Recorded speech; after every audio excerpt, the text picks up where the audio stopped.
Is Democratic Congresswoman Tammy Duckworth, an Iraq War veteran and Lieutenant Colonel in the Illinois Army National Guard. Thanks very much for being with us, Congresswoman. You've served in Iraq, you've sacrificed grievously, you're a double amputee. What is your take on this issue and whether or not the military commanders can themselves prosecute or whether outsiders have to be brought in? No, Andrea, I think that the military has been trying to fix this problem for many years, and because they have continued to fail to fix it, that we will have to consider taking it out of the chain of command. In my time in the military, I had great commanders who would never have tolerated anything like this, and I watched them do the right thing. But unfortunately, there are enough failed commanders out there and people making terrible decisions that I just think that if we're going to try to defend our men and women who are the victims of sexual harassment and assault in the military, we do have to consider taking it out of the chain of command.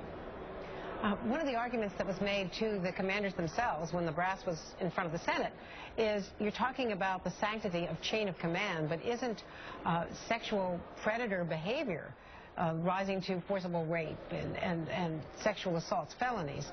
Doesn't that destroy morale? Doesn't that hurt the chain of command? Oh, Andrea, it's a cancer within the unit. You might as well be shooting your unit member. That's how egregious it is. This is you attacking your very own unit, and it's absolutely not acceptable. I have been a military commander, and I support the chain of command, and I support commanders having the authority to instill discipline and be in charge of their units. But I just think that in this one case of military sexual assaults and trauma and harassments, that we absolutely now are at a point where we have to consider taking it out of the chain of command. That's why yesterday in the National Defense Authorization Act, I included wording that would allow us to get a study back sooner than later that would tell us the viability of doing such a thing.